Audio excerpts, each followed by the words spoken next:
It's wonderful to look out and see a room full of aspiring lawyers of color here at NYU. My name is Kayla Vincent, and I am chair of the Black Allied Law Students Association here, as well as a 2L and a Ruth Tilden Kern Public Interest Scholar. As I'm sure is true of many of you, my pursuit of law school developed out of a desire to create radical change in the lives and the lived experiences and opportunities of people from marginalized communities. Weeks like this one are a reminder both that there is much more work to be done, and also that the success of that work has never depended on electoral politics for its success. Others of you are likely passionate about the world of business, and still others are here wondering what exactly a law degree could provide you. What makes lawyers and lawyering so important to society is that lawyers play an irreplaceable role in every single industry, whether the public or the private sector. When critical decisions are made, lawyers are at the table, and it is crucial that people of color are at those tables as well. In education, politics, corporate work, civil rights, community development, academia, and everywhere else. Nobody can speak for us as well as we can speak for ourselves. And earning a law degree opens the door to being a part of these conversations and doing this work. Whatever your passion, traditional legal work is needed in that area. And equally important, earning a law degree signals an ability to think critically and imaginatively that is valued by all employers. So being a lawyer opens doors to non-traditional legal work as well. And that is why it is an honor to welcome each of you into this space today. The purpose of this conference is to provide a forum to increase the number of excellent, strategic, and competitive Black law school applicants.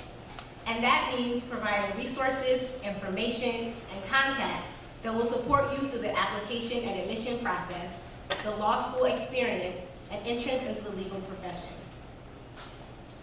In its 12 years, this conference has connected with over 3,300 pre-law students and attracted over 180 ABA-accredited law schools. Over the next 2 days, you will have access to workshops, panel discussions, LSAT prep, and a law school recruitment fair. Soak in as much as you can. Ask every question that you have. And don't forget that the most important resource available to you is people. The ones leading and participating in this conference and the ones sitting next to you today. Being a Black lawyer means occupying space in one of the least diverse spaces in America. But it also means joining a special community of Black lawyers who support and sustain each other and play a critical role in the consciousness of America. Welcome to this work.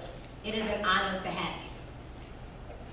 Now I would like to introduce someone to whom I am grateful for his open door policy and his ear to the ground on issues that especially impact law students of color. Please join me in welcoming Dean and Eric and Lori Roth, Professor of Law here at NYU, Dean Trevor Morrison.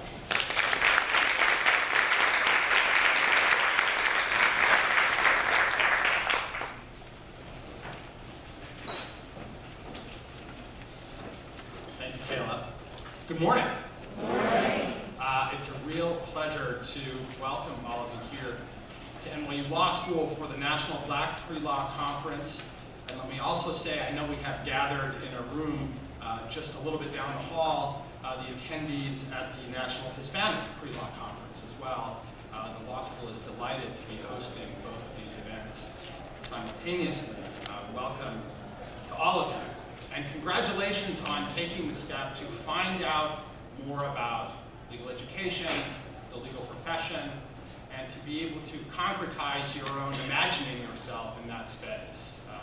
Not everyone takes these steps to inform themselves about the possibilities and to prepare themselves as well as possible for undertaking a legal education. I really want to congratulate all of you for taking the time and the effort that you have taken.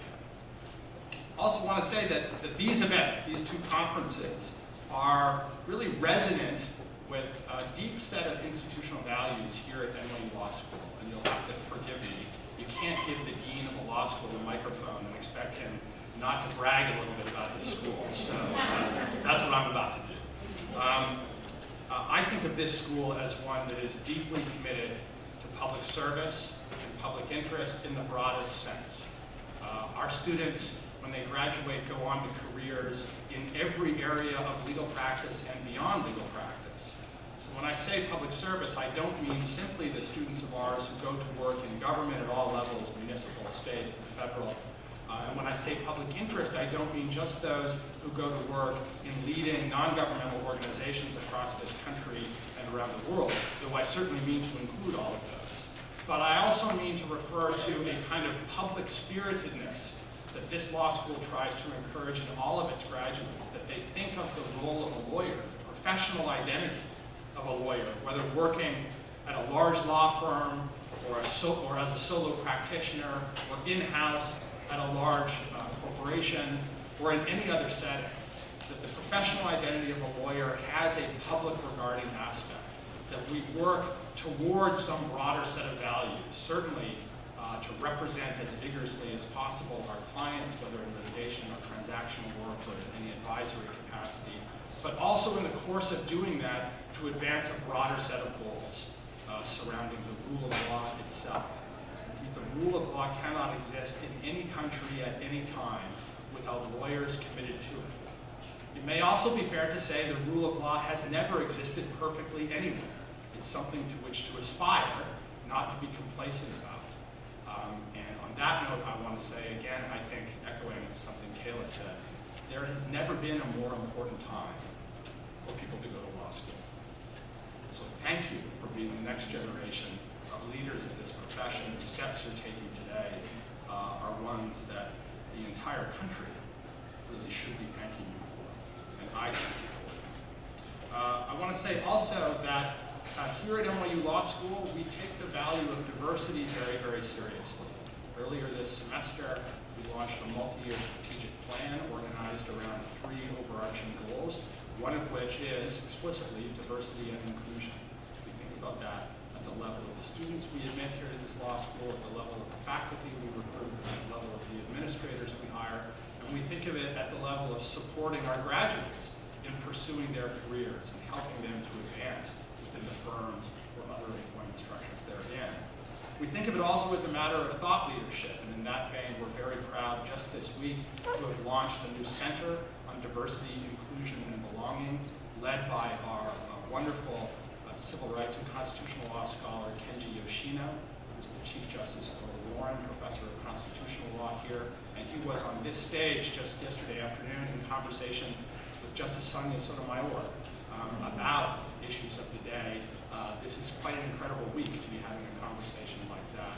It was a successful launch of what I think will be an important center that you could be a part of if you decide to join us here at NYU Law School. Similarly, in the spring, we will be launching a center focusing explicitly on race inequality in the law, to be led by another wonderful member of our faculty, Tony Thompson, and you will hear more about this launch event in the coming weeks and months.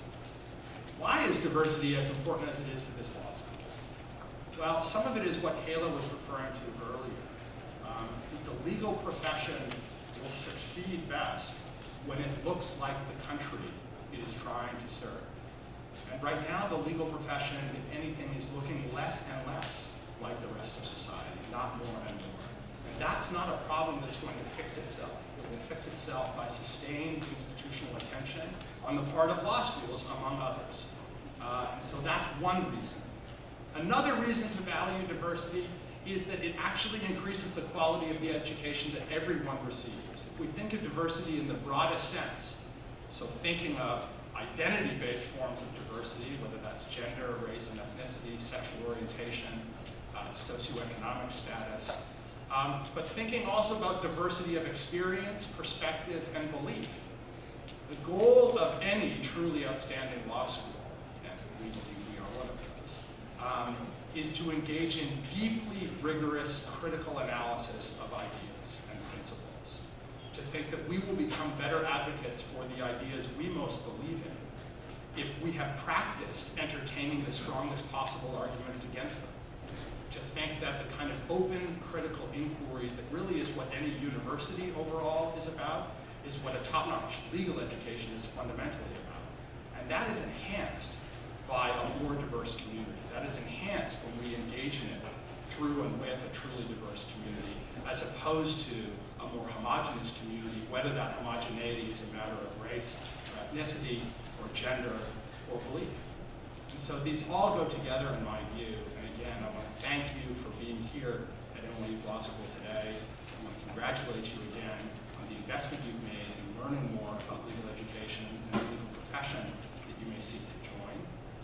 And I want to welcome you in advance to NYU Law School if we're so fortunate to see you here next year or in the years to come. Thank you again. I'll return to this.